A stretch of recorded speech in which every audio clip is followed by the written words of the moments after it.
Hi everyone, welcome to my channel Mrig तृष्णा।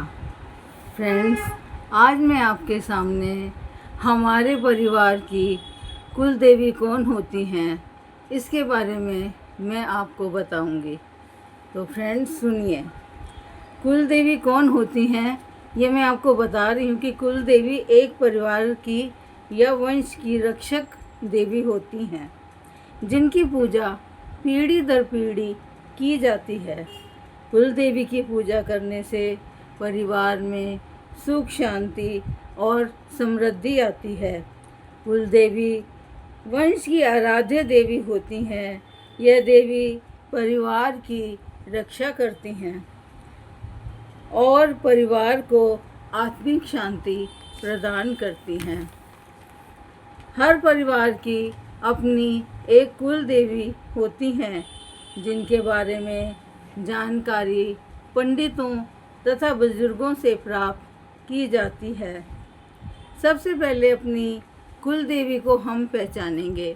आजकल जो कि कोई भी नहीं इतना कुल देवी को मानता, और जो मानते भी हैं वो इतनी पूजा नहीं कर पाते, लेकिन बहुत इम्पोर्टेंट होता है कि हमारे जितने भी शुभ अवसर होते हैं उन पर हम अपनी कुल देवी की पूजा कर सकें। तो हमें क्या करना चाहिए? सबसे पहले अपनी कुल देवी को पहचानने की कोशिश करें, और जो पंडित वगैरह हैं उनसे अपना गोत्र से भी हमें अपनी कुल देवी का पता चल जाता है कि हमारा जो गोत्र है उनके देवता कौन है। इससे हमें अपनी कुल देवी का पता चल जाता है। तो सबसे पहले हमें उनके लिए स्थान चुनना चाहिए। सुबह नहा धो के साफ़ सुथरे कपड़े पहनने चाहिए और उनका कोई सुंदर सा चित्र हमें सामने रखना चाहिए या उनकी कोई भी प्रतिमा सामने रखनी चाहिए। कुल देवी की पूजा करने के लिए हमें इन सामग्रियों की ज़रूरत होती है। पूजा के लिए एक दीपक और धूप, दीप, फूल, फल, मिठाई, चंदन, अक्षत, कुमकुम, सुपारी, लौंग, इलायची, पान के पत्ते और दक्षिणा जैसी सामग्री हमें अर्पित करनी चाहिए। अब मैं आपको बताती हूँ कि जो कुलदेवी का जो निवास होता है वो कहाँ होता है। तो कुलदेवी का निवास कहाँ होता है? जो हमारा घर होता है उसका जो मेन गेट होता है, मेन गेट के बाहर नहीं, जो हमारा गेट है उसके अंदर जो केंद्र स्थान होता है, मेन गेट के अंदर जो ऊपर केंद्र स्थान होता है, वहाँ पर हमारी कुल देवी का निवास होता है। तो जिनको नहीं पता कि हमारी कुल देवी कौन सी है, वो ऐसा विचार करके, और जो मेन गेट का अंदर का स्थान है ऊपर की ओर, वहाँ कुल देवी का स्थान होता है। तो मैं आज आपको ये बता रही हूँ कि हम वहाँ उनकी पूजा किस तरह करें। तो एक हमें सबसे पहले लाल कपड़ा लेना चाहिए छोटा सा, और उसकी एक पोटली बनाएं। और उस पोटली को बनाने से पहले मैं आपको ये बताती हूँ कि हमें उसमें क्या क्या सामग्री रखनी चाहिए। तो पोटली में हमें क्या क्या रखना चाहिए? हमें एक लाल कपड़े की पोटली बनाएं, उसमें चंदन का पाउडर, क्योला, कुमकुम, भस्म, हल्दी की गांठ, लोबान की धूप और इन चीज़ों को हमें उस पोटली में रख देना होता है।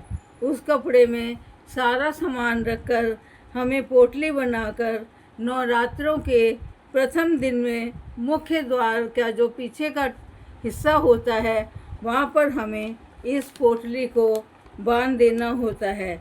और अगर हम नवरात्रि में पूजा कर रहे हैं तो पूरे 9 दिन हमें कुल देवी की पूजा करनी चाहिए, उन्हें धूप दीप देना चाहिए तथा जल का छिड़काव भी पूरे घर में करना चाहिए और रोज़ पूजा करनी चाहिए। कुल देवी की पूजा अगर हम करेंगे तो हम देखेंगे जो हमारा बिजनेस है वो एकदम अचानक ही, जो चल नहीं रहा था, काफ़ी तेज़ी से चलना शुरू हो जाता है।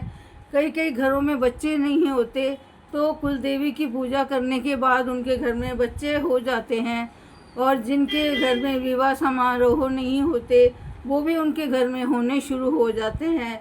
इस प्रकार हम देखते हैं कि कुल देवी की पूजा करने से जो हमारे कार्य नहीं हो पा रहे थे, बाधाएं आ रही थी, वो कार्य हमारे सुचारू रूप से चलने लगते हैं। जिनको अपनी कुल देवी का नहीं पता और वो अगर इस तरह सोच कर कि ये जो मुख्य द्वार के ऊपर यहाँ पे कुल देवी का स्थान है, ऐसा सोचकर इन सामग्रियों पर वहाँ एक पोटली बनाकर बांध देंगे और वहाँ ऐसा भाव मन में रखेंगे कि हमारी कुल देवी का स्थान यहाँ पर है, तो वो सब दुखों से मुक्त हो जाएंगे। तो दोस्तों, अगर जो भी इस आधुनिक युग में नहीं मानता, वो भी कुल देवी को ज़रूर मानना शुरू कर दें, क्योंकि कुल देवी को ना मानने से ही हमारे घर के कला क्लेश, विवाह के ना होना, बच्चों का ना होना तथा पढ़ाई में बच्चों का कमज़ोर रह जाना, ये आदि चीज़ें दिखाई देती हैं। और जब हम कुल देवी से क्षमा याचना करते हैं तो हमारी कुल देवी हमें सब रूप से संपन्न कर देती हैं। Thank you.